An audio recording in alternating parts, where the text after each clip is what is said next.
Hi everyone. So today, rather than my normal fix-it videos that I post on this channel, I am going to be going through a review of a 2020 Chevy Silverado that I have had for the past about 6 months. So I wanted to run through it, review all of the pros and cons that I've had with it, what I enjoy and what I wish was different. So to start off, I wanted to run through the specs with you because there's so many different options when it comes to Silverados. So I ended up getting the Chevy Silverado, the 2020. It's a crew cab, the LT version, and 4-wheel drive. I ended up going with the 5.3 liter engine, the V8, with the 8-speed transmission. I didn't research a ton into it until after the fact with the different speed transmissions. You can get the 8-speed and the 10-speed with the 5.3 liter engine. Supposedly the 10-speed does a little better on miles per gallon when you're towing, but if you're not towing, evidently it's a very similar mile per gallon to the 8-speed. So that wasn't a big determining factor for me, but so far I've been fairly happy with that 8-speed. So let's take a look under the hood here. See, already a little dirty, but I've had it for 6 months, so that's going to be normal. Cut a bit of plastic over this V8 here. One of the things I don't really like about new vehicles, but that's just how it's going to be. A ton of plastic everywhere. And then under the hood, my biggest complaint so far, but I haven't had anything to deal with, is this battery. You can see it's just got this entire plastic case over it. And just the weirdest setup. Instead of just your normal 2-terminal. I mean, there's your negative, and this is the positive, but it's all wonky in there. I don't know what they're getting at here, but I'm gonna have to look into that. Hopefully it'll be a couple years before I have to do anything with the battery. But this is just under the hood, nice and clean and new. But yeah, I think one of my big things, and this is with any new car, is there's just plastics everywhere. Makes it hard to work on stuff, but hopefully I won't have to work on it for quite a while. So before we go into the cab, one of my complaints that I actually don't like about this Silverado is this bottom plastic piece here. It really cuts down on your clearance. You don't have nearly as much clearance. I can almost feel it scraping sometimes when I'm parking, and you have those giant cement slabs. It comes really close there. I've looked into taking it off. It's very easy. There's just probably 10 to 15 bolts that hold it up. However, supposedly once you take that off, it lowers your gas mileage by about 1 mile per gallon. I do very little off-roading, and so I didn't really see a point in taking that off just yet. Actually, I do no off-roading in it because it's brand new and I don't want to ruin it yet. So right now, clearance isn't the biggest factor to me, but I do find it annoying. So this is the interior of the crew cab. Really nice, sleek look. I didn't get the moonroof or anything. However, it still has that indentation, but it's nice for those who are tall. I didn't want the center console. However, the seat works really well. I mean, you have storage here. It flips up to have an extra seat, which is super nice. And then the fun thing is that the bottom flips up here for extra storage. And that actually has a lock right there for your key, in case you want to lock things away under here, which is really, really nice. I really like that feature. So let me kind of run through the console here with the radio and the 4-wheel drive. So one of my complaints with this setup is that I got the LT. There's obviously several steps higher than that you can get. But what's annoying is that they just leave all these blank buttons here because there's extra buttons for different things. So like I know on other versions, this is a 3-prong outlet here, because this right here is just a phone or a cigarette lighter type outlet here. And they just left it blank. It's such a waste. I mean, what would it have cost? Like an extra $200 to do all of these electronics? You can see these are just empty buttons. Really obnoxious. There are some features that I really like. This is the tailgate button. If you push that, this rolls down all 4 windows at once. Don't let your kids sit up front and push that one if you don't want them to. One of the other things about this vehicle that I didn't know until I purchased it and researched into it was it is a 4-wheel drive. However, there is only 4 high in this vehicle.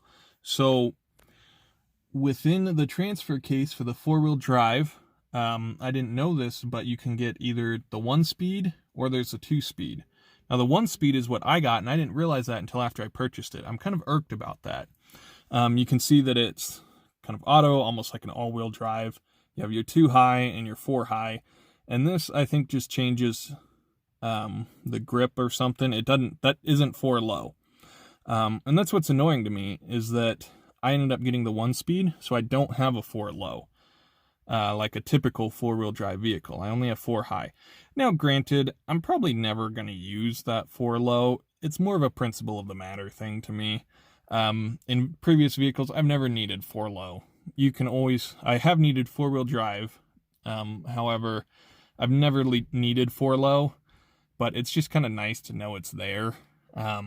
So anyways, that's something that's really obnoxious and annoying to me.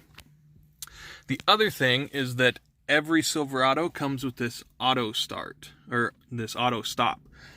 So anytime that you stop at a stop sign or stoplight, as long as you don't have the AC on and you're not draining a ton of power elsewhere, the engine will automatically cut. And so if you want to turn that off, you have to push this button. However, every time that you turn the vehicle off and on again, it resets this. And so you have to buy some aftermarket thing that essentially shorts this out if you want to turn that feature off. Now, I'm all for saving gas. However, it is really obnoxious to me, and I have to question how much more wear and tear it puts on other internal engine components.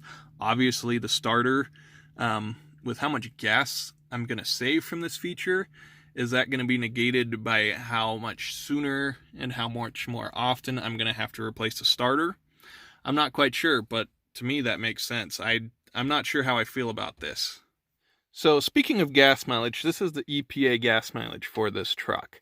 Now, I've been able to get quite a bit better than this. If going about 65 miles an hour on a flat road on cruise control, I've been able to get up to 24 to 25 miles per gallon on the highway. However, that's been real easy on it. This engine does have quite a bit of power, has a good tow capacity of 9,600 pounds. This engine really, if you put that throttle down, it will peel out on you when you're in 2-wheel drive. So it has quite a bit of power to it. Originally, I was considering the new EcoDiesel that Chevy had just come out with. They have a 3.0 liter inline 6 that I was considering getting that got quite a bit better gas mileage than this truck. In the end, I decided against it. My reason being that it costs about $4,000 more than this truck that I got. However, it would have taken about 100,000 miles to pay back that in gas, or in fuel rather, since you have to run diesel. So I opted not to. I figured if in the future I felt like that was a wrong choice, then I can make that change. However, at this point, I didn't feel it necessary to get that diesel. On top of the year 2020 was the first year that they've come out with that EcoDiesel from Chevy, and I didn't want to be the test market for that. The 5.3 has been around for decades, and I didn't want to be the test market for that brand new little 3.0 engine. However, I'm very excited for it, and I'd love to see in 5 years how it's doing, and it may be something that I consider at that time. Okay, so now for a look at the rear. Plenty spacious. I've sat back here for longer trips. There's plenty of room back here. I love it. My kids are normally back here, which they're already getting crap everywhere, which is why I have this seat cover. Fits really nice. What I really like is the underseat storage. So this is a 40-60 split bench here, where you have that seat flips up as well, and then these two are connected instead of the whole bench. Which is really nice, actually, because normally I have 2 car seats. I have one here, one in the middle, and then on this side, if I want to flip the seat up, I can, and the car seat can still stay here. Super nice. The annoying thing, finding aftermarket stuff is super expensive. This stupid tub here, it took me months to be able to find one that wasn't ridiculous. Most of them are like $200 for just a piece of plastic. I think I paid $80 to $100 for this one. Still more than I would like to spend on just a piece of plastic, but it does keep my stuff very nicely organized. You can keep a gun in, like it's like a gun rack on here. Super nice. The other thing that I really like for the back seat that most trucks don't have is it also has some air. So if you have the AC on, these vents work, so people back here can get some air. And then some plug-ins for phones, another little cigarette lighter for you. So I really love the back seat. It's been phenomenal having kids to be able to put car seats back here. Fits 3 across easy when it comes to car seats. Absolutely love it. Alright, so for the last portion of my review, I actually want to walk you through the purchasing process so that you get an idea of what you're walking into. So this is the price that they say is the final price. However, that's never what you pay. I found, as I checked in multiple different places, that essentially what you saw for the online price was pretty close to what you were going to pay, plus taxes and fees. So for this vehicle, I think the online price, I ended up paying somewhere around $37,000 to $38,000, somewhere in that range. I want to say $38,000 or $37,500 or something like that. Argued back and forth for about 40 minutes just to lower the price another $250, and they wouldn't go any lower. So that's what I paid, plus taxes and licensing and fees and documents and all that. Ended up adding another like $4,000 to the price. So just a heads up, that's probably what you're going to pay for a vehicle like this. Or for any vehicle, really, at any dealership. You're going to pay essentially what the online price is, plus licensing, taxes, and fees. Because of the internet now, most places are fairly transparent with their prices, and they're not willing to budge very much on that. So just a heads up on that. Let's see, what else? When you're purchasing, they really push OnStar. I mean, really push it. Most vehicles come equipped with it now. You get a month of it free, and they really try to sign you up for an extra year or whatever. Don't do it. That stuff's worthless. Or at least it's worthless to me. I've never used it. Had it for a month. Didn't use it once. I mean, it's a brand new vehicle. You should not need OnStar for it, unless you blow a tire like you ran over a nail or something. But if you watch my channel, you more than likely already know how to change a tire. Another thing that they really, really push is the warranty on this. So it comes with a factory warranty already, but they try to push an extra like 100,000 mile warranty or something on you. They really tried to push that on you. And in the end, it's like an extra $3,000 or $4,000. So how I reasoned it, I ended up not getting that warranty. My reasoning was that Chevy and GM are gigantic multi-billion-dollar companies. And so somebody in their company who is way smarter than me went through and ran the numbers and said, for this price, we should offer the warranty, which means that GM is going to make a profit on the majority of their customers.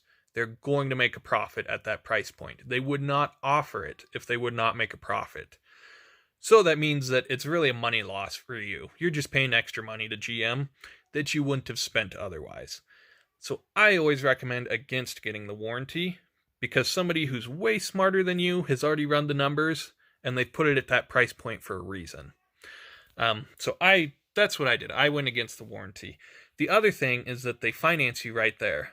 And so this was a giant process from start to finish, from walking into the dealership to walking out to driving off with the truck. Took hours to go through, and they, frustratingly enough, like I said, we spent about 45 minutes talking them down for $250. Then when we tried to finance, they added that $250 back in. And I pretty much threw a fit right there. And I said, I'm going to walk out if you don't drop that price back to what we already agreed to. Because it took 45 minutes to get that down, and they weren't willing to budge. Well, I'm not willing to budge either. That's the price I'm going to pay. And so don't let them do that. You really need to pay attention. They'll try to act like it was an accident. That wasn't an accident. They were trying to screw me over. So be very careful of that. Watch the numbers. They will try to screw you over. And so I threw a fit, and I was about ready to walk out of that dealership because that's what they did to me. So be very, very careful of that. They also wear you down in making you stay there so long to where you're ready to just sign, to just get it over with, and you're willing to concede on a bunch of stuff. So be very careful of that as well. They'll finance you and they put you on a terrible rate. So what I did was I immediately refinanced with a credit union. They give really good rates at credit unions, so research into them. The financing with the credit union was actually really obnoxious, though. It wasn't as easy as I thought it would be. So be careful of that, too. Let's see. I think that was everything with purchasing and financing for this vehicle. All right, everyone. So this has been my review of a 2020 Chevy Silverado, the 5.3 liter engine. Overall, I'm very happy with it. I mean, it is a beautiful truck. I love the body design. I have a couple of complaints. The majority of the stuff that I didn't like about this truck was actually the process of purchasing it. Terrible experience with that. However, I think that's going to be true of just about anywhere you go, unfortunately. It's not very easy and comparable to a private party sale, which is what I'm used to. I very, very rarely go through dealerships. So anyways, I hope that you enjoyed this review of a Chevy Silverado. Let me know what you think. Let me know what your preferences are about the truck, what you dislike. Let me know what questions you have about it. So hopefully this was helpful, and thanks for watching.